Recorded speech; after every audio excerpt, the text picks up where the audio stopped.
한 어머니가 칠순 잔치를 아주 거하게 열었대요.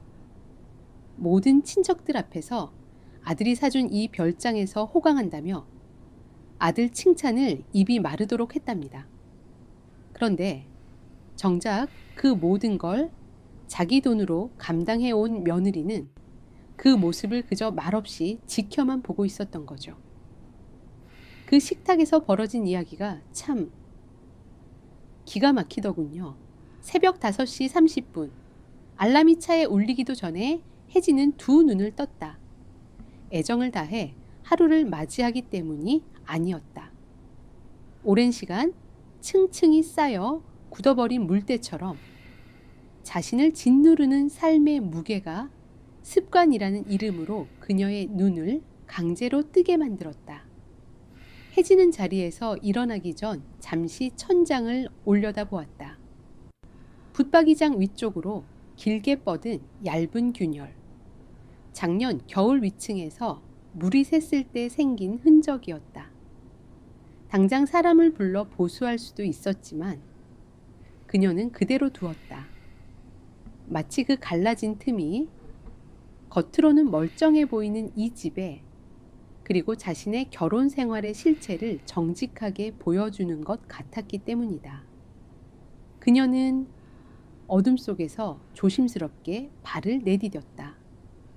안방 문을 나설 때 바닥재가 마찰하며 내는 날카로운 소리를 피하기 위해 익숙하게 보폭을 조절했다. 발소리를 죽인 채 걸어 나온 거실과 주방은 밤사이 벌어진 초라한 흔적들을 고스란히 품고 있었다.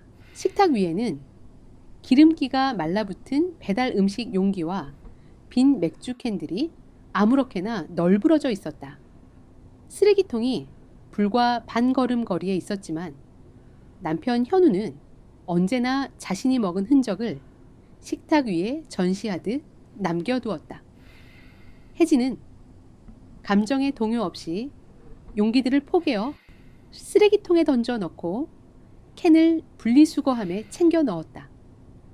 깊은 곳에서 무거운 숨이 밀려 올라왔지만 그녀는 입술을 굳게 다물고 그것을 삼켰다.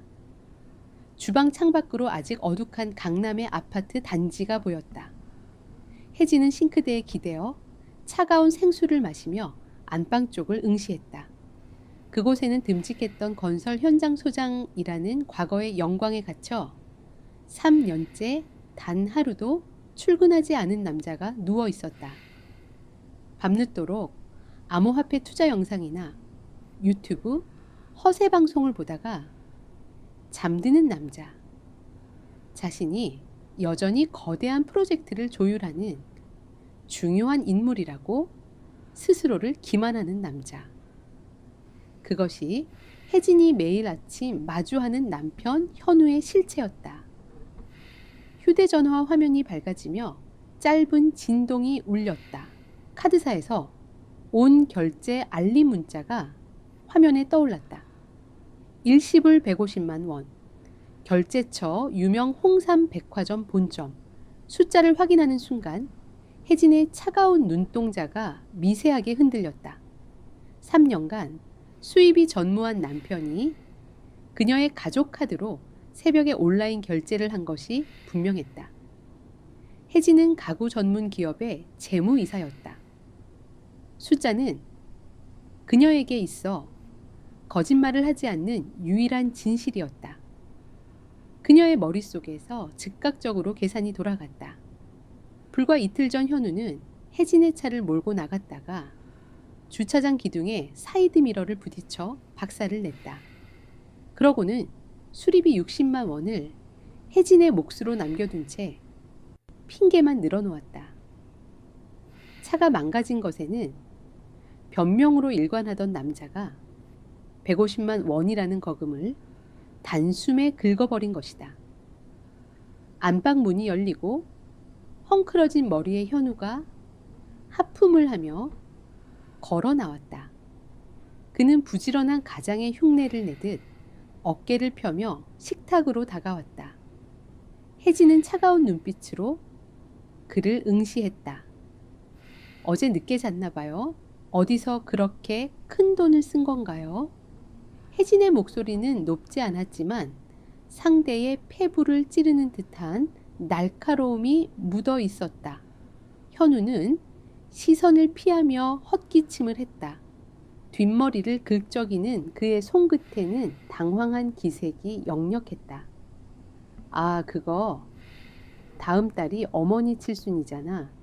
친척들 다 모이는데 어머니 체면도 있고 해서 답례품으로 돌릴 최고급 홍삼 세트 좀 미리 결제했어. 사업 구상하느라 만나는 대표님들이 그런 데서 돈을 아끼면 안 된다고 하더라고. 사업 구상. 혜진의 입가에 서늘한 조소가 번졌다. 당신이 말하는 그 사업 구상이라는 게 내 카드로 150만 원어치 홍삼을 긁고 내가 번 돈으로 망가진 차를 고치고 내 돈으로 어머니 용돈을 꼬박꼬박 보내는 걸 말하는 건가요? 말을 왜 그렇게 해? 부부 사이에 내 돈이 어딨어? 내가 지금 당장 현금이 안 돌아서 그렇지.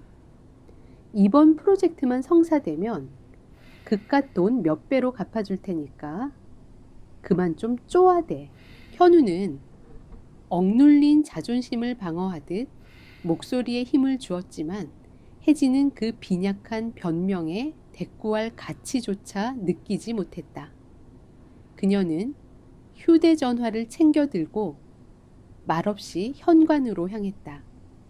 뒤통수에 대고 현우가 무언가 더 중얼거렸지만 혜진은 거칠게 현관문을 닫는 대신 차갑고 단호한 손길로 문을 걸어 잠그며 그 알량한 허세와 단절했다. 출근길에 차 안. 수리를 마친 사이드미러가 아침 햇살을 받아 번쩍였다. 혜진의 머릿속에는 거대한 엑셀표가 떠올랐다. 주택담보, 대출금 아파트 관리비, 양평 별장 유지비, 양가 경조사비, 그리고 시어머니 순자의 통장으로 매달 찍히는 현우의 가짜 생활비까지.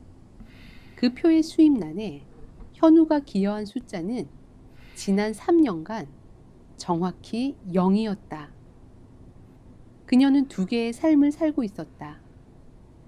밖에서는 완벽한 재무이사였지만 집에서는 헛된 체면을 위해 돈을 바치는 무급하녀나 다름없었다. 치열한 업무가 이어지는 오후 내내 혜진은 숫자에 파묻혀 감정을 통제했다. 지방 지점에 회계 부정 사건을 처리하고 거래처에 단가 인상 요구를 방어하며 그녀는 자신의 자리를 지켰다. 세상은 그녀의 능력을 인정했지만 가족이라는 이름으로 묶인 사람들은 그녀를 현금 인출기로만 여겼다. 야근을 마치고 텅 빈 도로를 달려 집으로 돌아가는 길이었다. 블루투스 스피커를 통해 휴대전화 화면에 시어머니 순자의 이름이 차갑게 빛났다. 혜진은 핸들을 쥔 손에 힘을 주며 통화 버튼을 눌렀다. 어머니 혜진입니다. 차량 스피커를 타고 흘러나오는 순자의 목소리에는 숨길 수 없는 교만함과 과시욕이 짙게 배어 있었다. 마치 온 세상이 자신의 발 아래에 있는 듯한 오만한 억양이었다. 그래, 밤낮 없이 일하느라 고생이 많다. 우리 현우는 아직 안 들어왔지. 걔가 요즘 큰 프로젝트 맡아서 바쁜 건 알지만 몸 상할까 걱정이구나. 가장이 쓰러지면 집안이 무너지는 법이니까 네가 내조를 잘해야 한다. 혜진은 시선을 전방에 고정한 채 감정 없는 목소리로 대답했다. 네, 전달하겠습니다. 무슨 일로 전화하셨나요? 다른 게 아니고 다음 달 내 칠순 잔치 말이다. 며느리인 네가 알아서 준비하겠지만 내가 장소를 정했다. 친척들 다 부르고 내 옛날 동료들까지 전부 초대했어. 혜진의 미간이 미세하게 찌푸려졌다. 순자의 통보 방식은 늘 이런 식이었다. 장소는 어디로 예약해 드릴까요? 강남 쪽에 호텔 한정식집을 알아볼까요? 순자는 기다렸다는 듯이 목소리를 한껏 높였다. 그녀의 말 속에는 승리감에 도취된 기운이 가득했다. 호텔이 무슨 소용이냐. 내 칠수는 우리 아들이 나 노후에 편히 쉬라고 사준 그 양평 별장에서 할 거다. 내가 이미 친척들한테 다 자랑해놨어. 으리으리한 별장에서 출장 뷔페 부르고 성대하게 할 테니 다들 오라고 말이다. 우리 아들이 그동안 번 돈으로 마련해준 별장이니 내가 거기서 잔치를 여는 게 당연한 도리 아니겠니. 순간 혜진이 밟고 있던 엑셀러레이터에서 발이 떨어지며 차가 미세하게 덜컹거렸다. 양평 별장. 그곳은 혜진이 자신의 돈으로 땅을 사고 자신의 이름으로 대출을 받아 건물을 올린 그녀만의 안식처였다. 벽돌 한 장, 잔디 한 포기까지 현우의 돈은 단일 원도 들어가지 않은 곳이었다. 그런데 순자는 그 별장을 아들이 사준 것이라 포장하며 혜진의 피땀 어린 공간을 자신의 허영을 전시할 무대로 빼앗으려 하고 있었다. 혜진은 입술을 깨물었다. 피가 맺힐 듯 짓눌린 입술 사이로 차가운 밤 공기 같은 침묵이 흘렀다. 어둠이 짙게 깔린 도로 위에서 혜진의 눈동자가 전에 없이 무섭도록 서늘하게 빛나기 시작했다. 그녀는 더 이상 낡은 천장의 균열을 방치할 생각이 없었다. 무너뜨려야 할 때가 온 것이다. 강남 한복판에 자리한 가구 전문 기업 미겔의 본사 건물. 오전 9시를 갓 넘긴 시각이었지만 재무이사 혜진의 사무실은 이미 팽팽한 긴장감으로 가득 차 있었다. 그녀의 책상 위에는 지방의 한 대형 지점에서 올라온 분기별 매출 보고서가 펼쳐져 있었다. 혜진은 모니터의 숫자를 확인하며 눈을 가늘게 떴다. 매일 원가와 재고 자산의 흐름 사이에서 미세하게 어긋나는 숫자들이 보였다. 단순한 기입 오류가 아니라 누군가 의도적으로 손을 댄 흔적이었다. 숫자는 거짓말을 하지 않는다. 거짓말을 하는 것은 언제나 숫자를 다루는 사람들이었다. 그녀가 내선 전화를 들어 담당 팀장을 호출하려던 찰나 사무실 밖에서 작은 소란이 일었다. 비서의 당황한 목소리가 문을 뚫고 희미하게 들려왔다. 손님 이사님은 지금 결제 중이셔서 예약 없이 들어가시면 곤란합니다. 손님, 육중한 불투명, 유리문이 거칠게 열렸다. 혜진의 시선이 문 쪽으로 향했다. 화려한 로고가 박힌 명품 가방을 어깨에 걸치고 굽 높은 구두를 신은 여자가 당당한 걸음으로 들어왔다. 시어머니 순자의 딸이자 현우의 여동생 유리였다. 유리는 비서를 밀쳐내듯 따돌리고는 혜진의 책상 앞 의자에 허락도 없이 털썩 주렁간잤다. 그녀는 선글라스를 벗으며 혜진을 향해 태연하게 인사를 건넸다. 새언니 오랜만이에요. 회사가 아주 번듯하네요. 오빠가 그렇게 돈을 많이 벌어다 주니까 언니도 이런 데서 사모님 소리 들으며 편하게 일하는 거 아니겠어요. 혜진은 서류에서 시선을 떼고 유리를 차갑게 응시했다. 유리의 입에서 나오는 오빠가 번 돈이라는 단어가 그녀의 이성을 날카롭게 긁어내렸다.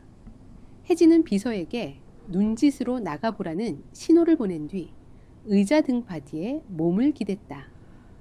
예약도 없이 회사까지 무슨 일이죠, 아가씨?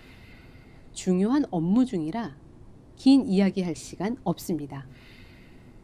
유리는 명품 가방을 무릎 위에 올려놓고 손톱을 매만지며 말을 이었다. 뭐 긴 이야기할 것도 없어요. 언니도 알다시피 다음 달이 엄마 칠순이잖아요. 친척들 다 모이는 자리인데 제가 명색이 외동딸인데 후줄근하게 갈 수는 없잖아요. 피부과 시술도 좀 받고 있고 갈 옷도 맞춰야 하는데 요즘 현금이 좀 묶여서요. 오빠한테 말했더니 언니한테 가서 300만 원만 달라고 하더라고요. 오빠가 언니한테 생활비 다 맡겨놨으니까 그냥 언니 선에서 처리하라고요. 현우가 생활비를 맡겨놨다는 유리의 뻔뻔한 거짓말에 혜진의 미간이 무섭게 일그러졌다. 3년간 일원 한 푼 벌어오지 않은 남편이 이제는 여동생의 사치품 비용까지 아내의 지갑에서 빼내려 하고 있었다. 아가씨. 혜진의 목소리는 한겨울의 얼음장처럼 차가웠다. 그녀의 시선이 유리의 화려한 옷차림과 가방을 훑고 지나갔다. 그 가방 지난달에 새로 나온 한정판 맞죠? 피부과 시술의 명품 옷까지 아가씨가 쓸 돈을 왜 내게서 찾는지 이해할 수가 없군요. 그리고 현우 씨가 내게 생활비를 맡겼다는 말 아가씨도 그게 무슨 뜻인지 알고 하는 건가요? 유리는 당황한 기색 없이 눈을 치켜떴다. 어머니 순자에게서 고스란히 물려받은 오만함이 얼굴에 묻어났다. 새언니 참 섭섭하게 말씀하시네. 우리 오빠가 요즘 얼마나 큰 프로젝트를 진행하는데요. 건설업계에서 오빠 이름 모르는 사람 없다고요. 오빠가 큰돈 만지면서 언니한테 다 갖다 주는데 시누이 체면 좀 세워주는 게 그렇게 아까워요. 엄마가 알면 며느리가 집안 망신시킨다고 노발대발 하실 거예요. 혜진은 책상 위에 놓인 만년필을 집어들었다. 손끝에 힘이 들어갔다. 그녀는 더 이상 유리의 억지스러운 논리를 들어줄 인내심이 남아있지 않았다. 그 대단한 프로젝트의 실체를 정말로 알고 싶다면 아가씨 오빠에게 직접 물어보세요. 300만 원은커녕 3만 원도 내어줄 생각 없으니 당장 나가요. 여기는 아가씨가 돈 달라고 떼쓰는 시댁 안방이 아니라 내 직장입니다. 단호하고 날선 축객령에 유리의 얼굴이 불그락불그락 달아올랐다. 그녀는 자리에서 거칠게 일어나며 가방을 신경질적으로 움켜쥐었다. 언니 진짜 너무하네. 오빠가 언니 목까지 벌어다 주니까 아주 눈에 뵈는 게 없나 본데 내가 엄마한테 다 말할 거예요.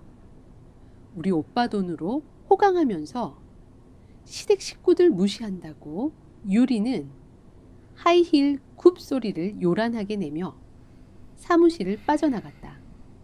쾅 닫힌 문 너머로 그녀의 짜증 섞인 목소리가 멀어져 갔다. 혜진은 눈을 감고 깊은 숨을 내쉬었다. 현우가 만들어낸 능력 있는 건설 소장이라는 허상이 시댁 식구들 전체를 단단한 착각 속에 가둬버렸다. 그들은 현우라는 텅 빈 껍데기를 숭배하며 그 안을 채우고 있는 혜진의 피땀을 당연한 것으로 착취하고 있었다. 퇴근 후 집으로 돌아온 혜진은 현관에서부터 들려오는 남편의 과장된 목소리에 발걸음을 멈췄다. 거실 소파에 다리를 꼬고 앉은 현우가 휴대전화를 들고 누군가와 통화 중이었다. 그의 목소리는 잔뜩 고무되어 있었고 허세로 가득 차 있었다. 아, 작은아버지 걱정하지 마시라니까요. 제가 지금 추진하는 상가 재건축 프로젝트가 규모가 얼만데 100억대는 가뿐하게 넘습니다. 작은아버지 퇴직금 그거 저한테 맡기세요. 제가 3배로 불려드릴 테니까 다음 달 어머니 칠순 때 양평 별장으로 오시면 제가 기가 막힌 정보 하나 드릴게요. 제 별장 보셨잖아요. 제가 그 정도로 확실한 놈입니다.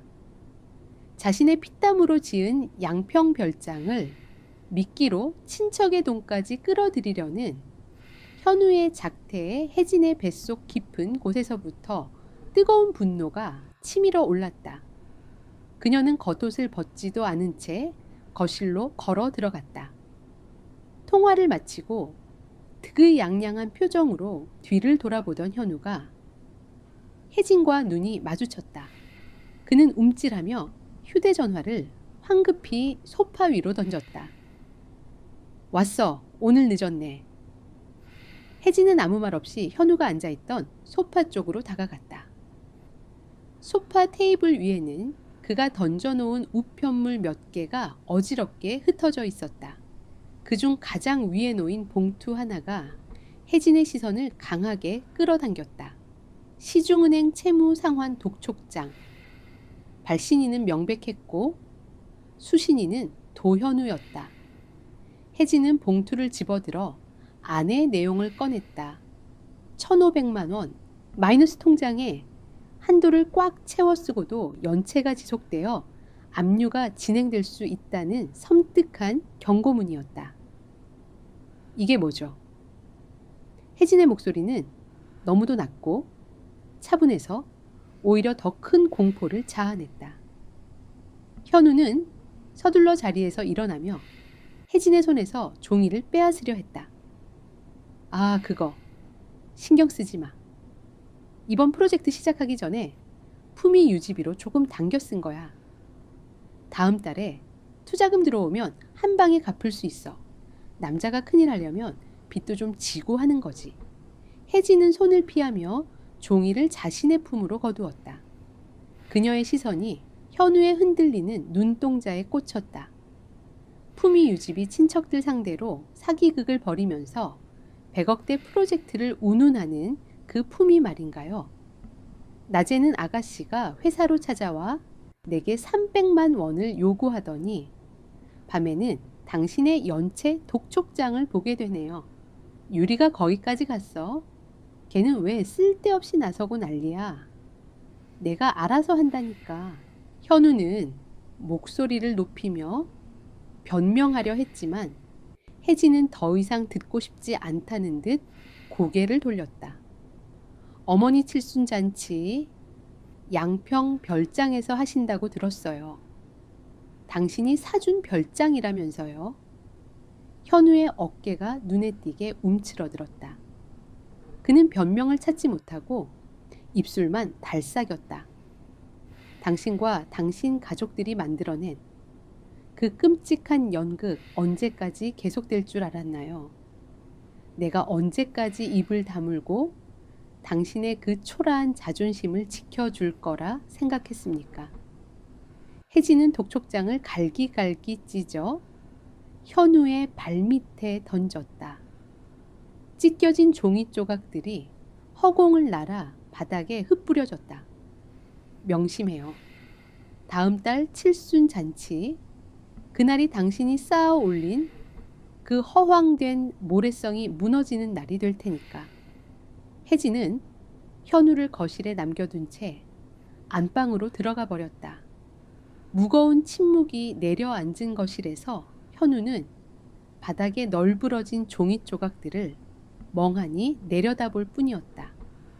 다가오는 폭풍의 전조가 그들의 위태로운 집안을 서서히 집어삼키고 있었다. 흐린 구름이 강남의 고층 빌딩 숲 위로 낮게 깔린 주말 오후였다. 혜진은 회사 근처에 조용한 단골 카페에 앉아 있었다. 테이블 위에는 김이 피어오르는 아메리카노 2잔이 놓여 있었고 맞은편에는 대학 시절부터 그녀의 모든 것을 지켜봐 온 오랜 친구이자 직장 동료인 선미가 턱을 괜 채 혜진을 응시하고 있었다. 선미는 미겔의 회계팀장으로서 숫자의 흐름만으로도 사람의 숨겨진 사정을 읽어내는데 탁월한 감각을 지닌 여자였다. 선미가 스푼으로 커피를 젓다 말고 무거운 침묵을 깼다. 그녀의 목소리에는 답답함과 안타까움이 짙게 배어 있었다. 혜진아, 너 도대체 언제까지 그 미친 짓을 계속할 작정이야? 내가 회계팀에서 내 연봉 명세서랑 세금 계산서 볼 때마다 속이 터져. 너 혼자 뼈 빠지게 벌어서 그 집안 식구들 허영심 채워주는 거 이제 한 게 아니니. 혜진은 찻잔의 손잡이를 만지작거리며 창밖을 향해 시선을 던졌다. 빗방울이 유리창을 때리기 시작하며 흐릿한 궤적을 남기고 있었다. 항해는 이미 오래전에 지났어. 선미야. 그냥 관성이었던 것 같아. 한번 진실을 말하면 감당해야 할 폭풍이 너무 커서 차라리 입을 다물고 돈으로 평화를 사는 게 빠르다고 내 자신을 속여왔지. 선미는 미간을 찌푸리며 테이블 위로 몸을 숙였다. 평화. 그건 평화가 아니라 착취야. 너희 시어머니는 아직도 현우 선배가 무슨 대단한 건설사 임원인 줄 아시지? 시누이는 틈만 나면 너한테 명품백 사달라고 손 벌리고, 심지어 며칠 전엔 회사까지 찾아왔다며 비서실에 소문 다 났어. 혜진의 눈매가 날카로워졌다. 유리가 회사에 찾아와 행패를 부린 일은 이미 그녀의 자존심에 깊은 생채기를 낸 터였다. 다음 달이 시어머니 칠순이야. 그 잔치를 내 양평 별장에서 하겠대. 현우가 어머니 노후를 위해 사준 별장이라고 친척들한테 다 자랑해 놨더라고. 선미의 입에서 기가 막힌다는 듯한 거친 숨이 터져 나왔다. 미쳤어 정말. 네가 대출받고 내 이름으로 등기친 그 별장을 너 설마 그것도 그냥 넘어갈 생각은 아니지. 이번엔 진짜 엎어버려. 내가 내 변호사라도 알아봐 줄까. 혜진은 여튼 미소를 지었다. 그러나 그 미소에는 온기가 전혀 없었고 오직 차가운 결의만이 깃들어 있었다. 변호사보다 더 확실한 걸 준비하고 있어. 숫자는 거짓말을 안 하잖아. 그 사람들이 맹신하는 그 허상이 얼마나 끔찍한 진실 위에 세워져 있는지 숫자로 똑똑히 보여줄 생각이야. 선미는 혜진의 서늘한 눈빛을 보며 더 이상 채근하지 않았다. 그녀는 혜진이 한번 결심하면 어떤 식으로든 끝을 보는 성격이라는 것을 누구보다 잘 알고 있었다. 카페를 나온 혜진은 집 근처의 대형 마트로 향했다. 현관문을 열고 들어서자 거실 텔레비전 소리가 요란하게 울려 퍼지고 있었다. 소파에 누워 주말 예능 프로그램을 보던 현우가 혜진의 인기척을 느끼고 몸을 일으켰다. 그의 손에는 구겨진 메모지 한 장이 들려 있었다. 왔어. 마침 잘 왔네. 여기 이거 어머니 칠순 잔치 때 쓸 식자재 목록이야. 내가 어제 밤새워서 정리했어. 뷔페 부르는 건 너무 성의 없어 보여서 친척들한테 대접할 만한 최고급 재료들만 뽑았으니까 내일 당장 마트 가서 장 좀 봐와. 현우는 당당한 태도로 메모지를 혜진의 눈앞에 들이밀었다. 혜진은 외투를 벗지도 않은 채 그 메모지를 받아들었다. 그녀의 시선이 종이 위에 적힌 항목들을 빠르게 훑어 내려갔다. 1++ 등급한 후 갈비 10근 자연산 전복 최고급, 러시아산 발참개 30만 원대 수제 와인 3병 유기농 과일 세트. 대충 눈으로 계산해 보아도 최소 200만 원이 훌쩍 넘는 금액이었다. 현우는 자신이 마치 대단한 효자라도 된 양 거들먹거리며 말을 이었다. 작은아버지랑 고모들도 다 오시는데 음식 퀄리티가 떨어지면 내 체면이 깎이잖아. 양평 별장까지 모셔놓고 구질구질하게 대접할 수는 없지. 아, 그리고 결제할 때 내 카드 한도 넉넉한 걸로 써. 내 카드는 지금 결제일이 좀 꼬여서 막혔거든. 혜진의 손에 쥐어진 메모지가 미세하게 구겨졌다. 그녀는 천천히 고개를 들어 현우의 얼굴을 응시했다. 수염이 듬성듬성 자란 초라한 얼굴 위로 허세와 이기심이 두껍게 덧칠해져 있었다. 당신 체면을 위해서 내가 200만 원을 긁고 요리까지 다 해야 한다는 뜻인가요? 현우는 혜진의 차가운 목소리에 잠시 움찔했지만 이내 짜증 섞인 표정으로 목소리를 높였다. 또 시작이네. 부부 사이에 내 돈 따지는 거 그만하자고 했지. 내가 이번에 큰 계약 하나 성사시키면 그깟 장바구니 값 10배로 갚아줄게. 어머니 칠순인데 며느리가 그 정도 수고도 못해. 혜진은 더 이상 대꾸하지 않았다. 텅 빈 깡통처럼 요란한 현우의 변명에 에너지를 낭비하고 싶지 않았다. 그녀는 메모지를 반으로 접어 핸드백 안에 넣고는 곧장 현관문을 열고 밖으로 나갔다. 지하 주차장으로 내려간 혜진은 자신의 차 운전석에 앉았다. 차가운 가죽 시트의 감촉이 그녀의 등을 파고들었다. 그녀는 시동을 켜지 않은 채 핸들에 이마를 기댔다. 스마트폰을 꺼내 모바일 뱅킹 앱을 열었다.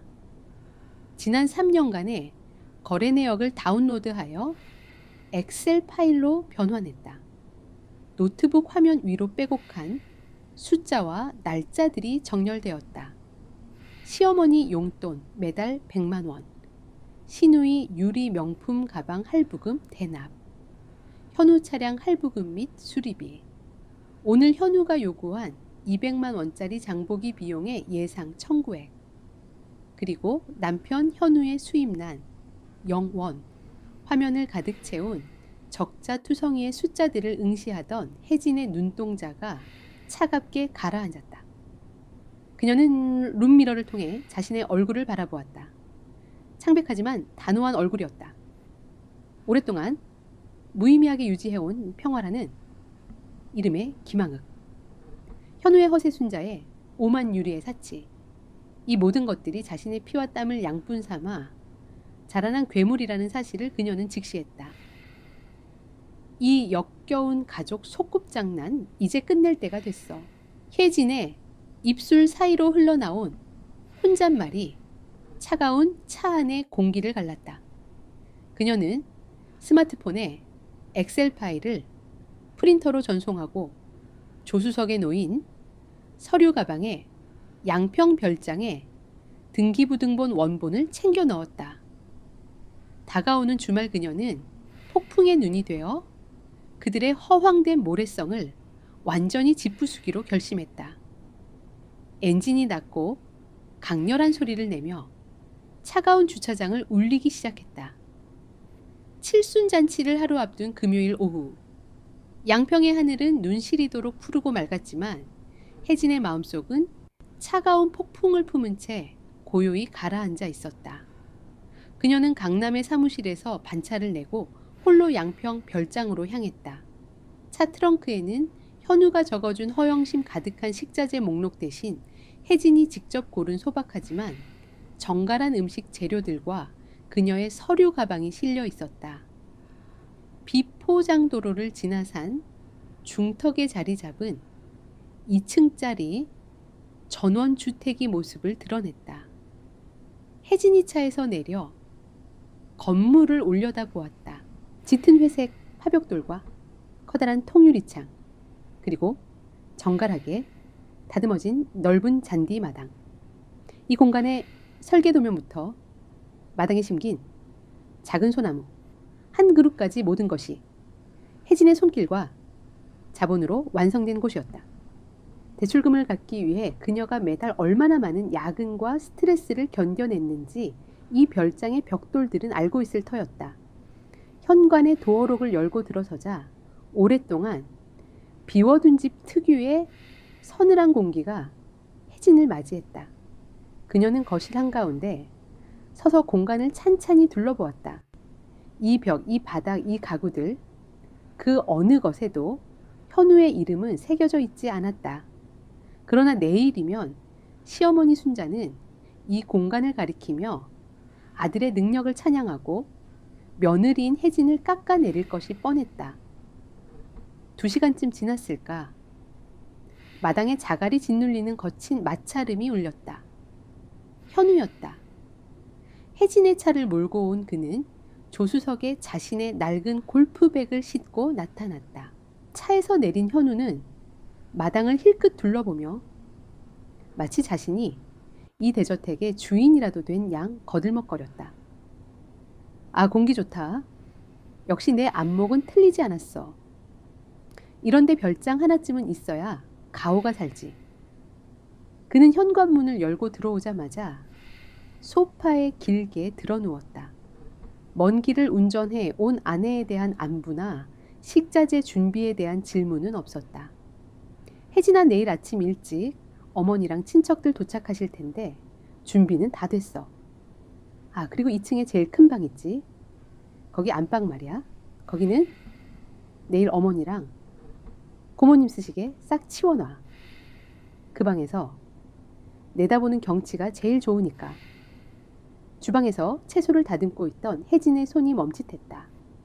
2층의 가장 큰 방은 혜진이 주말마다 내려와 조용히 휴식을 취하기 위해 특별히 꾸민 그녀만의 공간이었다. 그 방의 침대와 앤티크 화장대는 모두 혜진이 직접 발품을 팔아 고른 것들이었다. 그 방은 제 개인 물건들이 많아서 안 돼요. 1층 게스트룸에 난방 잘 들어오니까 그쪽으로 모시면 됩니다. 혜진의 차분하고 단호한 대답에 현우가 소파에서 벌떡 일어났다. 그의 미간이 좁아지며 짜증이 묻어났다. 아, 진짜 융통성 없네. 내일 어머니 칠순이라고 내가 어머니한테 그 방에서 주무시라고 다 말씀드려 놨어. 그리고 말 나온 김에 하는 건데 거실 벽에 걸려 있는 저 사진들 말이야. 현우의 손가락이 거실 벽면을 향했다. 그곳에는 혜진이 작고하신 친정 부모님과 함께 찍은 가족 사진, 그리고 혜진의 학위, 수여식 사진 등이 걸려 있었다. 내일 친척들 다 오시는데 저런 사진 걸려 있으면 좀 그렇잖아. 어머니가 며느리 친정 식구들 얼굴 보면 기분만 상하실 거고 눈에 안 띄게 창고에 좀 치워놔. 내 별장인데 내 사진이 걸려 있어야지. 혜진은 쥐고 있던 식칼을 도마 위에 조용히 내려놓았다. 그녀의 심장 박동이 느려지며 혈관을 타고 흐르는 피가 차갑게 식어가는 것이 느껴졌다. 누구 별장이라고요? 혜진의 목소리는 낮고 서늘했다. 거실의 공기가 순간적으로 팽팽하게 얼어붙는 듯 했다. 현우는 당황한 기색을 애써 감추며 목소리를 높였다. 내 별장, 우리 가족 별장 말이야. 부부 사이에 내거 따지는 거 유치하다고 몇 번을 말해. 내일은 어머니 날이니까 내 체면 좀 세워달라고. 혜진은 말없이 싱크대에 손을 씻고 수건으로 물기를 닦았다. 그녀는 느릿한 걸음으로 거실로 걸어 나와 벽에 걸린 가족사진 앞을 지켰다. 나무 액자 테두리를 어루만지는 그녀의 손끝이 하얗게 질리도록 꽉 쥐어져 있었다.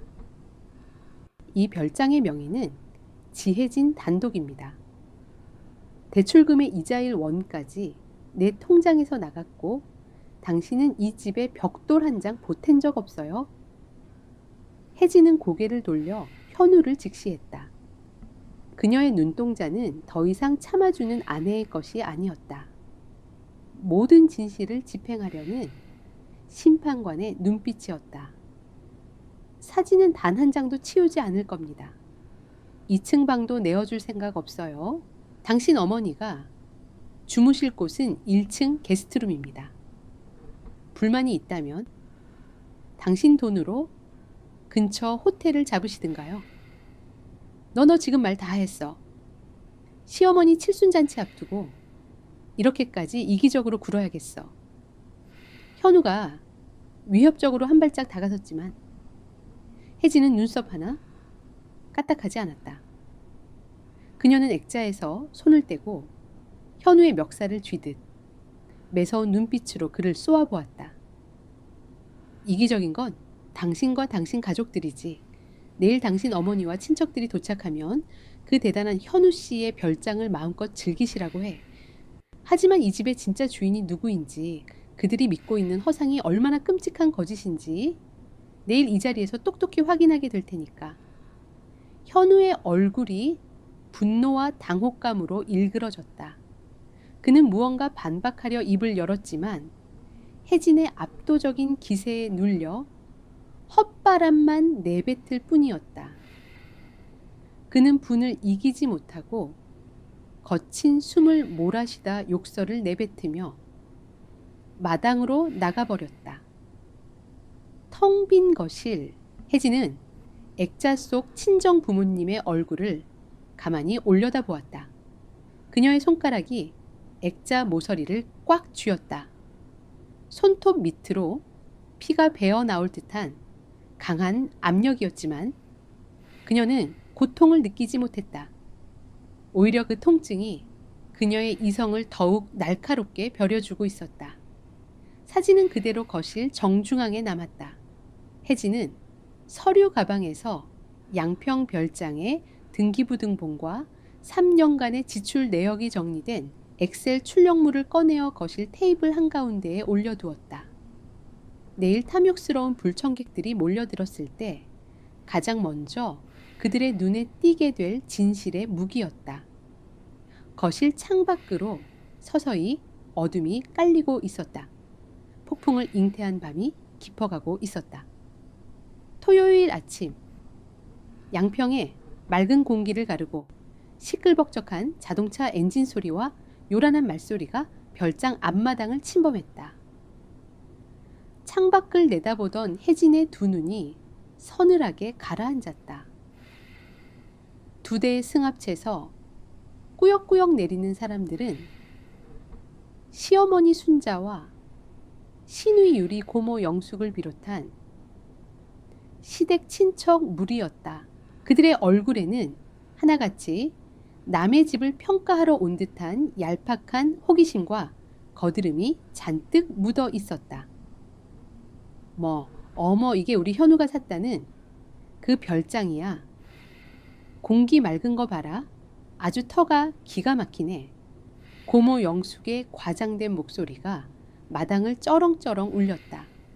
순자는 고급스러운 개량 한복을 차려입고 마치 성을 하사받은 여왕처럼 뒷짐을 진 채 만족스러운 미소를 지었다. 내가 뭐랬어? 우리 현우가 겉으로는 무심해 보여도 속으로는 엄히 생각하는 효자라니까. 나 늙어서 편히 쉬라고 이 큰 집을 턱하니 내놓지 뭐냐. 유리는 선글라스를 낀 채 마당의 잔디를 하이힐로 지식이며 불평을 늘어놓았다. 엄마 산속이라 그런지 구두굽 다 상하겠어. 새언니는 왜 안 나와 보지? 오빠가 이만큼 해줬으면 며느리가 버선발로 마중 나와야 하는 거 아니야. 혜진은 주방에서 앞치마를 두른 채 그들의 경박한 대화를 모두 듣고 있었다. 그녀는 싱크대 모서리를 짚은 손에 힘을 주며 깊게 호흡했다. 감정을 억누르는 것이 아니라 다가올 폭발을 위해 에너지를 응축하는 과정이었다. 현우가 헐레벌떡 마당으로 뛰어나가 가족들을 맞이했다. 그는 과장된 몸짓으로 친척들의 짐을 받아들며 어깨를 으스댔다. 어머니 오시느라 고생하셨습니다. 고모님도 어서 오세요. 자, 집 안으로 들어가시죠. 제가 싹 다 준비해 놨습니다. 거실 문이 열리고 탐욕스러운 불청객들이 우르르 쏟아져 들어왔다. 그들의 시선은 집 안 곳곳을 훑어내며 가격을 매기듯 집요하게 움직였다. 순자는 소파에 털썩 주저앉으며 거실의 인테리어를 탐탁지 않은 눈길로 바라보았다. 집은 넓고 좋은데 며느리 살림 솜씨가 영 엉성하구나. 가구 색깔도 칙칙하고 우리 현우가 돈을 그렇게 갖다 주는데 집안 꼴을 이렇게밖에 못 꾸미니. 주방에서 묵묵히 전을 부치던 혜진의 손이 잠시 멈췄다. 현우가 돈을 갖다 준다는 순자의 그 지긋지긋한 착각은 한계치에 달해 있었다. 혜진은 불을 끄고 차분한 걸음으로 거실로 나섰다. 오셨어요. 인사치레 없는 건조한 목소리에 거실의 분위기가 묘하게 경직되었다. 순자는 혜진을 위아래로 훑어보며 혀를 찼다. 시어머니 칠순인데 너는 옷차림이 그게 뭐냐? 앞치마 기름 냄새 푹푹 풍기고 친척들 보기 부끄럽지도 않니? 우리 아들 체면 좀 생각해서 미용실이라도 다녀오지 그랬어. 유리가 옆에서 거들었다. 그러게 말이야. 내가 오빠한테 언니 미용실 비용 따로 챙겨주라고 했는데. 언니 요즘 오빠가 돈 잘 버니까 언니도 좀 꾸미고 살아요. 오빠 기죽이게 촌스럽게 다니지 말고. 혜진의 시선이 유리의 어깨에 걸린 한정판 명품 가방에 머물렀다. 혜진의 카드로 긁어준 그 가방이었다. 혜진은 입가에 서늘한 미소를 머금었다. 아가씨가 제 걱정은 안 하셔도 될 것 같네요. 그 명품 가방 할부금 내느라 저는 미용실 갈 돈이 없거든요. 유리의 얼굴이 순간 일그러졌다. 당황한 그녀가 현우의 눈치를 보았고, 현우는 헛기침을 하며 분위기를 수습하려 들었다. 아, 혜진아 가서 음식이나 마저 내와. 친척들 먼 길 오셨는데 상부터 차려야지. 혜진은 대꾸하지 않고 주방으로 돌아갔다. 거실에서는 이내 혜진이 준비한 거실, 정중앙에 친정 부모님 사진에 대한 불만이 터져나왔다. 아니, 시어머니 잔칫날에 저런 사진을 떡하니 걸어놓은 이유가 뭐야. 현우가 산 집인데 왜 며느리 쪽 식구들 사진이 센터에 있어. 눈치도 더럽게 없네. 고모 영숙의 날 선 목소리였다. 혜진은 주방에서 무채를 썰던 칼을 도마 위에 3개 내리꽂았다. 날카로운 파열음이 주방을 울렸다. 그녀의 인내심은 얇은 얼음장처럼 깨지기 직전이었다. 상차림이 시작되었다. 혜진이 직접 고른 질 좋은 고기와 신선한 해산물들이 상을 채웠지만 순자와 친척들의 불평은 끊이지 않았다. 상차림이 이게 다냐, 며느리가 손이 작아도 유분수지. 칠순상에 올라갈 전복이 이게 뭐야. 쥐똥만 하네. 순자의 노골적인 비난에 혜진은 무표정하게 반찬을 내려놓았다. 어머니께서 원하시던 200만 원짜리 장보기 목록을 맞추려면 아버님 제사상부터 줄이셔야 할 텐데요. 그쪽은 매년 제사비로 치르고 있으니까요. 돌직구 같은 혜진의 말에 식사 자리에 찬물이 끼얹어졌다. 순자의 얼굴이 불그락푸르락 달아올랐고 현우는 당황하여 혜진의 팔을 거칠게 잡아 끌었다. 너 미쳤어. 오늘 같은 날 무슨 소리를 하는 거야. 혜진은 현우의 손을 차갑게 뿌리쳤다. 그녀의 눈빛은 이미 돌아올 수 없는 강을 건넌 사람의 것이었다. 틀린 말 했나요? 잔치 시작하시죠. 어머니가 그렇게 원하시던 아들의 헌신을 만끽하실 시간이니까요. 오후가 되자 술 기운이 오르기 시작한 친척들 사이에서 본격적인 과시의 장이 열렸다. 거실 한가운데에 마련된 상석에 앉은 순자는 마치 이 모든 부와 명예가 자신의 뱃속에서 나온 아들 덕분이라는 듯 거만한 태도로 잔을 치켜들었다. 다들 주목해봐라. 내가 오늘 이 자리를 빌려서 한마디 해야겠다. 순자의 헛기침 소리와 함께 거실이 조용해졌다. 혜진은 주방 입구에 팔짱을 끼고 서서 그 광경을 차갑게 지켜보고 있었다. 폭풍의 눈동자가 순자의 오만한 입술을 향해 고정되어 있었다. 이제 칠순 잔치의 가장 끔찍한 순서, 허위와 기만의 연설이 시작될 참이었다. 혜진은 서류 가방에서 꺼내둔 진실의 뭉치를 만지작거렸다. 곧 모든 껍데기가 벗겨질 시간이었다. 오후 2시, 별장의 통유리창으로 쏟아지던 따스한 햇살은 거실에 모인 사람들의 탐욕스러운 열기에 밀려 오히려 숨 막히게 느껴졌다. 큼지막한 상석에 자리 잡은 시어머니 순자는 얼굴에 번들거리는 만족감을 띠고 있었다. 그녀의 앞에는 혜진이 밤새 다듬고 차려낸 고급 음식들이 화려하게 펼쳐져 있었다. 자, 다들 잔 좀 채워봐라. 순자가 묵직한 크리스털 와인잔을 들어 올리자 친척들이 일제히 잔을 부딪힐 준비를 하며 침묵했다. 현우는 순자의 바로 옆자리에 앉아 짐짓 겸손한 표정을 짓고 있었지만 입꼬리는 주체할 수 없이 실룩거리고 있었다. 주방 입구에 선 혜진만이 이 기괴한 연극의 유일한 관객이자 냉정한 심판관처럼 그들을 응시했다. 내가 올해로 70을 먹었다. 남편 일찍 보내고 혼자 몸으로 우리 남매 키우느라 고생도 참 많이 했어. 하지만 내가 그 세월을 버틴 건 다 우리 현우가 이렇게 번듯하게 자라서 내 노후를 편안하게 해줄 거라는 믿음 때문이었어. 순자는 감격에 겨운 듯 목소리를 가다듬었다. 고모 영숙이 맞장구를 치며 눈가를 훔치는 신용을 했다. 맞아, 올케 언니 고생한 건 하늘이 알지. 현우가 이렇게 대성해서 별장까지 턱턱 사주고 얼마나 효자야. 순자의 시선이 거만하게 혜진을 향했다. 그 눈빛에는 며느리에 대한 일말의 고마움이나 존중은 없었다. 오직 아들에 대한 맹목적인 자부심과 그 잘난 아들에 기대어 사는 며느리를 향한 우월감뿐이었다.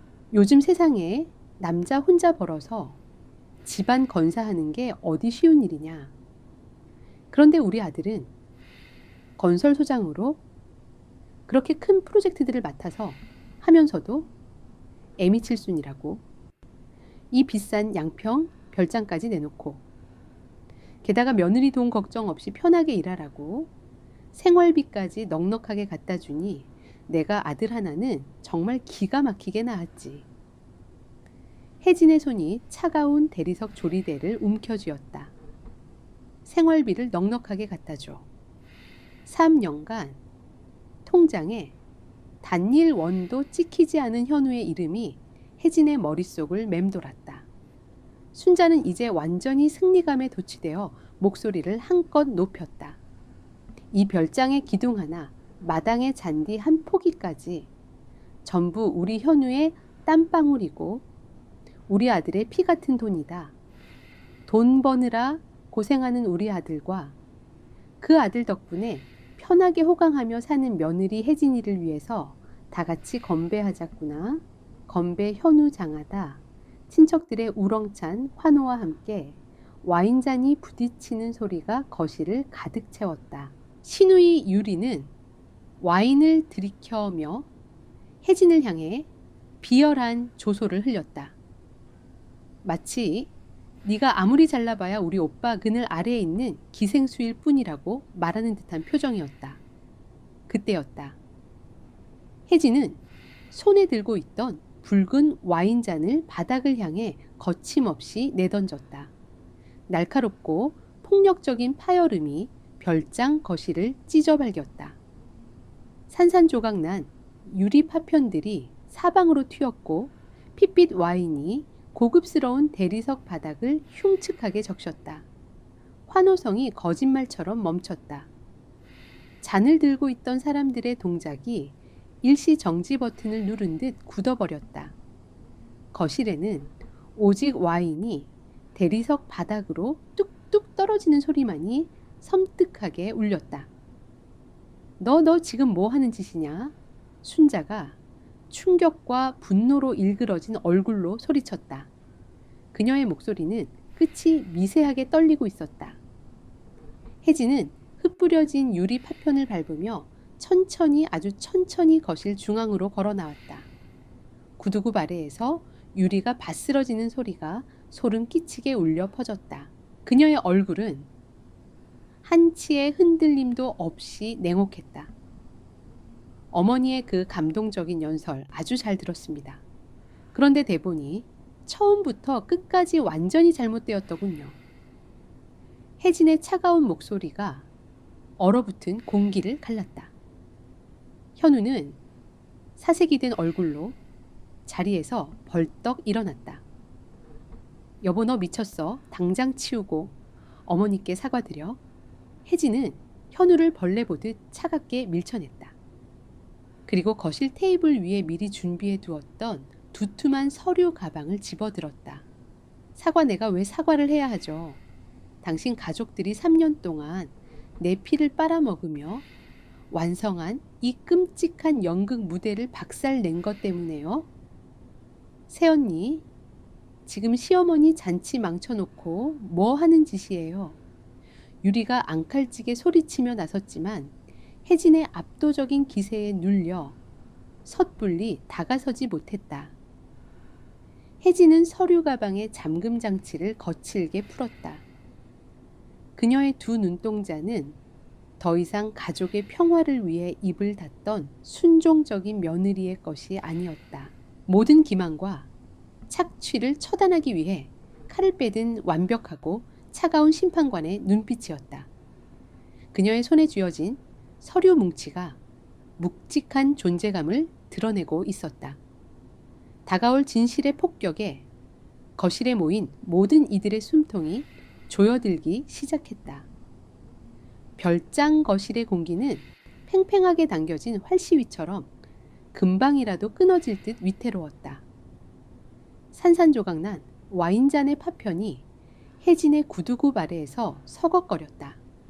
그녀의 시선은 겁에 질린 채 서 있는 남편 현우를 지나 분노로 얼굴이 시뻘겋게 달아오른 시어머니 순자에게 가다았다. 연설이 참 훌륭하시더군요, 어머니. 아들의 피땀으로 지은 별장 아들 덕에 호강하는 며느리. 혜진의 목소리는 높지 않았지만 그 안에 담긴 냉소는 비수처럼 날카로웠다. 그녀는 들고 있던 서류 가방에서 두툼한 뭉치를 꺼냈다. 이 별장에 기둥 하나 잔디 한 포기까지 현우 씨의 피땀이라고 하셨죠. 자, 확인해 보시죠. 누구의 피와 땀인지. 혜진은 서류 뭉치 중 가장 위에 있던 양평 별장의 등기부등본 원본을 순자가 앉아있는 상석 한가운데로 매몰차게 집어던졌다. 종이가 허공을 가르며 날아가 와인잔 옆에 툭 떨어졌다. 친척들의 시선이 일제히 그 서류에 꽂혔다. 소유자 지혜진, 지분 100%, 대출금 명의자 지혜진. 현우 씨의 이름은 이 집구석 그 어디에도 단 한 글자도 없습니다. 벽돌 한 장도 당신 아들 돈으로 산 게 아니란 뜻입니다. 너 지금 무슨 소리를 하는 거냐? 우리 아들이 산 집을 네가 명의를 가로챘다는 거냐? 순자가 악을 쓰며 자리에서 일어났다. 그녀는 탁자 위에 등기부등본을 집어들고 부들부들 떨었다. 혜진은 옅은 조소를 흘리며 다시 서류 가방에서 A4 용지 뭉치를 꺼냈다. 이번에는 은행 로고가 선명하게 박힌 거래 내역서였다. 그녀는 그것을 현우의 가슴팍을 향해 흩뿌렸다. 수십 장의 종이가 눈꽃처럼 쏟아져 내리며 현우의 어깨와 발밑을 뒤덮었다.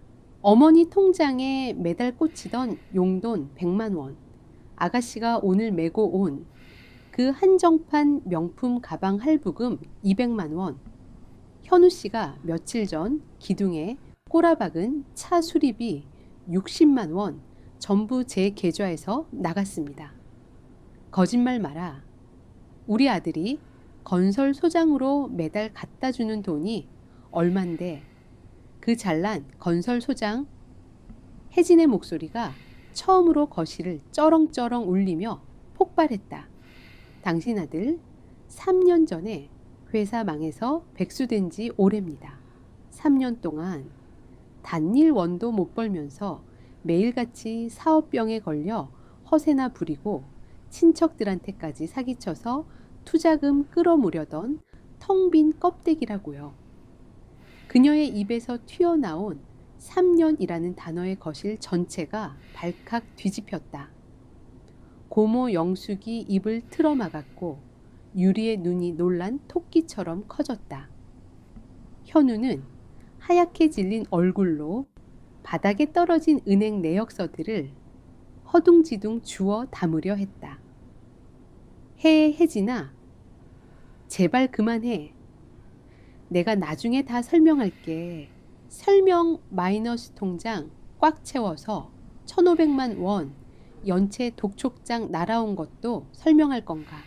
내 카드로 어제 150만 원짜리 홍삼 세트 긁어놓고 사업 구상 운운한 것도 혜진의 자비 없는 폭로에 순자의 동공이 격렬하게 지진을 일으켰다. 자신이 그토록 떠받들던 아들의 성공 신화가 한낱 허영심 많은 며느리의 모함이 아니라 너무도 명백한 숫자들 앞에서 철저히 붕괴되고 있었다. 그러나 순자의 비틀린 자존심은 진실을 인정하는 대신 혜진을 향한 폭력으로 튀어올랐다. 이 천하의 몹쓸 년 어디서 감히 시어머니 칠순 잔치상에 똥물을 튀겨 네가 우리 아들 앞길 막으려고 작정을 했구나. 순자는 테이블을 우회해 혜진에게 달려들었다. 그녀의 오른손이 혜진의 뺨을 내려치기 위해 허공을 갈랐다. 그러나 매서운 소리는 울리지 않았다. 혜진은 허공에서 순자의 손목을 낚아챘다. 얇지만 단단한 악력이 순자의 뼈마디를 짓눌렀다. 악놔라 이 독한 년아. 혜진은 손목을 잡은 채 순자의 얼굴 가까이 다가갔다. 그녀의 눈동자는 더 이상 시어머니에 대한 일말의 두려움도 예의도 남아있지 않았다. 어머니. 혜진의 목소리는 지옥에서 올라온 듯 낮고 차가웠다. 지금 당신과 당신의 백수 아들 사치에 찌든 딸까지 모조리 먹여 살리는 유일한 가장의 뺨을 치려고 하셨습니까? 혜진은 잡고 있던 순자의 손목을 거칠게 뿌리쳤다. 중심을 잃은 순자가 뒤로 비틀거리며 소파에 주저앉았다. 오만했던 칠순의 노파가 자신이 철석같이 믿고 있던 허상과 함께 비참하게 무너져 내리는 순간이었다. 친척들의 입에서는 숨 막히는 침묵만이 흘러나오고 있었다. 숫자는 결코 거짓말을 하지 않았고 진실의 무게는 그들의 알량한 자존심을 완벽하게 박살냈다. 거실의 시간은 얼어붙었다.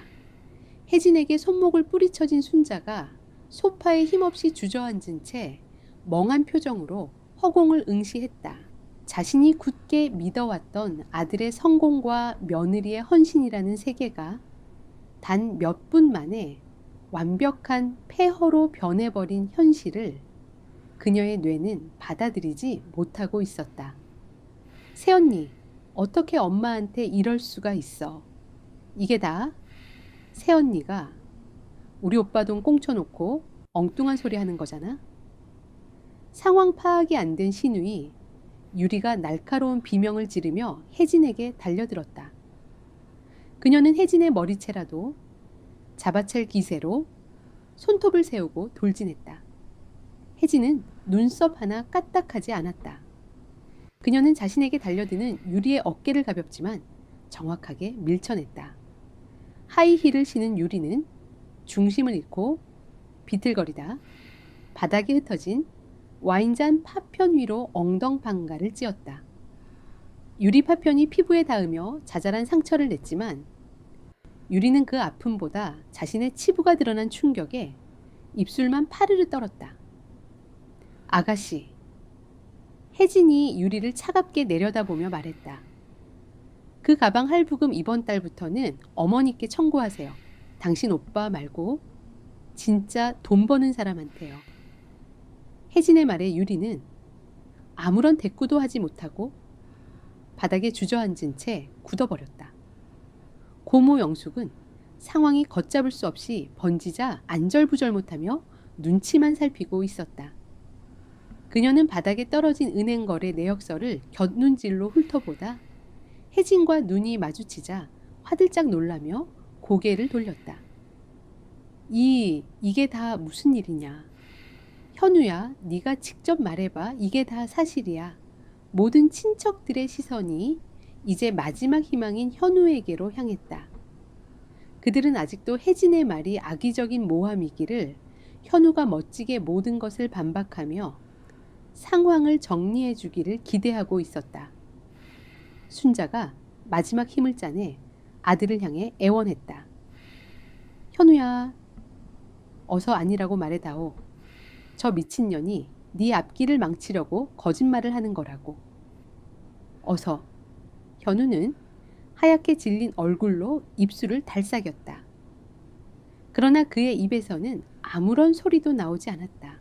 그는 바닥에 흩어진 자신의 무능함을 증명하는 숫자들을 멍하니 내려다보다가 결국 참을 수 없는 수치심에 무릎을 꿇고 말았다. 죄송합니다. 어머니, 죄송합니다. 현우의 입에서 터져 나온 것은 변명이 아닌 모든 것을 인정하는 나약한 자백이었다. 그가 무릎을 꿇는 순간 순자의 눈에서 마지막 남았던 희망의 불빛마저 완전히 꺼져버렸다. 친척들 사이에서 수군거리는 소리가 파도처럼 번져나갔다. 세상에, 3년 동안 백수였다니. 어쩐지 하는 짓이 영 이상하다 했어. 그럼 저 별장도 여태 며느리 돈으로 먹고 산 것도 다 진짜란 말이야. 수치심과 경멸이 뒤섞인 시선이 현우와 순자에게 비수처럼 꽂혔다. 순자는 더 이상 고개를 들 수 없었다. 그녀의 어깨가 걷잡을 수 없이 떨리기 시작했다. 그녀가 평생을 바쳐 쌓아 올린 자랑스러운 아들이라는 허상은 이제 완벽하게 무너져 내렸다. 고모 영숙이 가장 먼저 슬그머니 자리에서 일어났다. 아이고 머리야. 나는 이만 가봐야겠다. 집안일이 갑자기 생각나서. 그녀를 시작으로 다른 친척들도 하나둘씩 핑계를 대며 자리를 피하기 시작했다. 화려했던 칠순 잔치상은 아무도 손대지 않은 채 흉물스럽게 식어갔고 거실은 순식간에 썰물처럼 텅 비어갔다.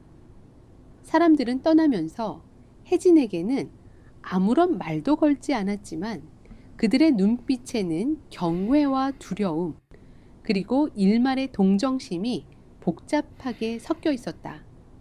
결국 거실에는 세 사람만이 남았다. 무릎 꿇은 채 고개를 들지 못하는 현우. 소파에 앉아 넋이 나간 듯 초점 없는 눈으로 허공을 응시하는 순자. 그리고 이 모든 파국의 중심에 선 혜진. 혜진은 더 이상 그들에게 아무런 말도 하지 않았다. 그녀는 자신의 역할이 끝났음을 직감했다. 그녀는 조용히 돌아서서 거실을 빠져나왔다. 넓은 통유리창을 열고 별장의 잔디 마당으로 걸어 나갔다. 오후의 차가운 바람이 그녀의 뺨을 스쳤다. 마당에 심어둔 어린 소나무가 바람에 흔들리고 있었다. 실내에 질식할 것 같던 공기와는 달리 바깥의 공기는 상쾌하고 자유로웠다. 혜진은 이제야 비로소 제대로 된 숨을 쉴 수 있을 것 같았다. 무너진 허상의 폐허 속에서 남편과 시어머니가 어떤 대화를 나누든 어떤 후회를 하든 이제 그녀의 알 바가 아니었다. 그녀는 그들이 스스로 자신들의 진실을 마주할 시간을 주기로 했다. 혜진은 마당 끝에 놓인 벤치에 앉아 멀리 펼쳐진 산등성이를 바라보았다. 오랫동안 자신을 짓눌러 왔던 무거운 족쇄가 드디어 끊어지는 소리가 그녀의 귓가에 선명하게 들려왔다. 해가 저물고 양평에 산 그림자가 별장의 넓은 잔디 마당을 길게 덮었다. 화려했던 칠순 잔치상은 아무도 치우지 않은 채 전쟁의 폐허처럼 널브러져 있었다. 식어버린 음식 냄새와 엎질러진 술 냄새가 뒤섞여 공기를 무겁고 역겹게 만들었다. 모든 친척이 썰물처럼 빠져나간 지 1시간이 지났을까. 현우는 말없이 넋이 나간 어머니와 바닥에 주저앉아 울기만 하는 동생 유리를 채 태웠다. 순자는 채 오르는 순간까지 혜진에게 눈길 한 번 주지 않았다. 아니, 주지 못했다. 그녀의 얼굴에는 분노 대신 모든 것을 잃어버린 자의 공허함만이 남아 있었다. 차가운 침묵만이 남은 현관문이 둔탁한 소리를 내며 닫혔다. 혜진은 그들이 떠나는 모습을 거실 통유리창을 통해 무표정하게 지켜보았다. 그리고 잠시 후 현우가 혼자 돌아와 현관문을 열고 들어섰다. 그는 차마 혜진과 눈을 마주치지 못하고 바닥에 흩어진 자신의 치부, 그 너절한 서류 조각들을 피해 고개를 숙인 채 서 있었다. 치우시죠. 혜진의 목소리가 얼음처럼 차갑게 거실을 갈랐다. 그녀는 소파에 앉아 팔짱을 낀 채 미동도 없이 현우를 응시하고 있었다. 현우는 아무 말 없이 쓰레기 봉투를 가져와 묵묵히 상을 치우기 시작했다. 엎질러진 와인을 닦고 음식물 쓰레기를 담고 흩어진 서류들을 주워 담는 그의 등은 3년 전 건설 현장을 호령하던 당당한 가장의 모습이 아니었다. 모든 거짓이 벗겨지고 남은 초라하고 왜소한 한 남자의 뒷모습일 뿐이었다. 1시간 가까이 지났을까. 거실이 어느 정도 정리되자 혜진이 자리에서 일어났다. 그녀는 식탁을 사이에 두고 현우와 마주 섰다. 눈물도 원망도 분노의 폭발도 없었다. 오직 냉철한 재무이사가 부실 프로젝트를 정리하듯 차갑고 사무적인 공기만이 둘 사이를 흘렀다. 앉아요. 현우는 죄인처럼 말없이 의자를 끌어당겨 앉았다. 혜진은 자신의 서류 가방에서 또 다른 봉투 하나를 꺼내 현우 앞에 놓았다. 하얀 봉투 위에는 아무 글자도 적혀 있지 않았다. 현우 씨. 혜진은 더 이상 그를 여보라고 부르지 않았다. 나는 오늘 당신 아내로서가 아니라 당신이라는 부실 자산을 3년간 떠안아 온 투자자로서 말하는 겁니다. 당신과 당신 가족이 벌인 이 가족놀이 프로젝트는 오늘부로 완전히 파산했어요. 현우는 고개를 더욱 깊이 숙였다. 그의 어깨가 미세하게 떨리고 있었다. 나는 당신을 동정하지도 원망하지도 않아요. 그럴 에너지도 가치도 없으니까. 대신 선택지를 주려고 합니다. 파산한 프로젝트를 청산하고 각자의 길을 갈 것인지 아니면 뼈를 깎는 구조조정을 통해 재기할 것인지. 혜진은 현우 앞에 놓인 흰 봉투를 손가락으로 가볍게 톡 쳤다. 이 안에는 내 도장이 찍힌 이혼 합의서가 들어있어요. 위자료도 재산 분할도 필요 없습니다. 이 별장과 아파트를 포함한 모든 자산은 원래 내 것이었으니 당신이 주장할 권리도 없겠죠. 그냥 당신 몸만 조용히 나가주면 지난 3년간의 빚은 묻어주겠습니다. 이게 첫 번째 선택지입니다. 현우의 얼굴이 하얗게 질렸다. 그는 차마 봉투에 손을 대지 못했다. 두 번째 선택지는 이렇습니다. 혜진의 목소리는 한치의 흔들림도 없었다. 앞으로 3개월, 내가 당신에게 주는 마지막 유예 기간입니다. 그 기간 동안 당신이 말하던 허황된 프로젝트 사기 같은 투자, 그 모든 망상에서 벗어나세요. 그리고 당신 손으로, 당신 땀으로 돈을 버는 진짜 일을 찾으세요.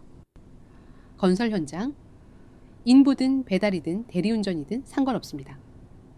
내 통장에 당신 이름으로 된 정당한 급여가 단일 원이라도 찍히는 것을 증명하세요. 그녀는 자리에서 일어나 현우를 내려다보았다. 3개월 후에도 당신이 지금과 똑같다면 나는 그날 바로 이 서류를 법원에 제출할 겁니다. 더 이상의 협상이나 유예는 없어요. 어떻게 할 건지 지금 결정해요. 최후 통첩이었다. 감정적인 호소나 애원이 아닌 철저하게 계산된 비즈니스적 제안이었다. 현우는 오랫동안 침묵했다. 그의 내면에서 마지막 남은 자존심과 냉혹한 현실이 치열하게 싸우고 있는 듯했다. 한참의 시간이 흐른 뒤 그가 마침내 입을 열었다. 그의 목소리는 갈라지고 잠겨 있었다. 알았어. 두 번째로 할게. 좋아요. 그럼 내일부터 당신은 더 이상 이 집의 가장 행세를 하는 기생충이 아닙니다. 이 집의 월세를 몸으로 갚아야 하는 세입자일 뿐이죠. 명심해요. 혜진은 그 말을 끝으로 아무런 미련 없이 등을 돌려 2층 자신의 침실로 올라가 버렸다. 아래층에 홀로 남은 현우는 텅 빈 식탁에 엎드려 소리 없이 어깨를 들썩였다. 그날 밤 두 사람은 거대한 저택의 각기 다른 층에서 잠을 청했다. 그들 사이의 거리는 물리적인 거리보다 훨씬 더 멀고 깊었다. 다음 날 아침, 혜진은 평소처럼 5시 반에 눈을 떴다. 집안은 죽은 듯이 고요했다. 아래층으로 내려온 그녀는 무언가 위화감을 느꼈다. 어젯밤 현우가 잠들었던 1층 게스트룸의 문이 활짝 열려 있었다. 침대는 깔끔하게 정돈되어 있었지만 옹이는 없었다. 욕실에 있던 그의 낡은 칫솔과 면도기도 보이지 않았다. 그리고 현관 신발장, 그가 평소에 신던 운동화한 켤레가 사라져 있었다. 현우가 사라졌다. 혜진은 차가운 거실 한가운데에 서서 창밖을 응시했다. 마지막 남은 자존심 때문에 결국 도망치는 길을 택한 것일까? 그녀의 최후 통첩이 그를 완전히 벼랑 끝으로 내몬 것일까? 텅 빈 집 안에서 혜진은 또다시 홀로 남겨졌다. 현우가 사라진 후 일주일이 흘렀다. 혜진의 삶은 이전과 똑같은 궤도를 도는 듯 했지만 그 안의 공기는 완전히 달라져 있었다. 더 이상 텅 빈 허세와 변명으로 가득 찬 남편의 흔적을 치울 필요가 없었다. 그녀는 오롯이 자신만의 시간과 공간을 되찾았다. 그러나 마음 한구석에는 해결되지 않은 부실 채권처럼 현우의 행방에 대한 미미한 궁금증이 남아 있었다. 그러던 어느 날 오후 혜진의 휴대전화에 낯선 번호가 찍혔다. 받지 않으려다 무언가에 이끌린 듯 그녀는 통화 버튼을 눌렀다. 수화기 너머에서는 뜻밖의 목소리가 들려왔다. 시어머니 순자였다. 나다. 순자의 목소리는 칠순 잔칫날에 오만하고 우렁찼던 음성과는 전혀 달랐다. 힘없이 가라앉아 있었고 낯선 겸손함마저 묻어났다. 무슨 일이시죠? 혜진은 여전히 사무적인 톤을 유지했다.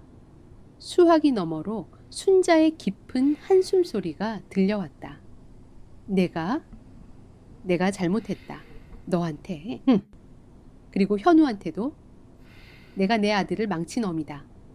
내 헛된 욕심이 그 애를 벼랑 끝으로 내몰았어. 그날 이후로 현우 녀석 집에 들어오지도 않고 연락 한 통 없구나. 혹시 너한테는? 혜진은 순자의 말에서 진심 어린 후회를 읽었다.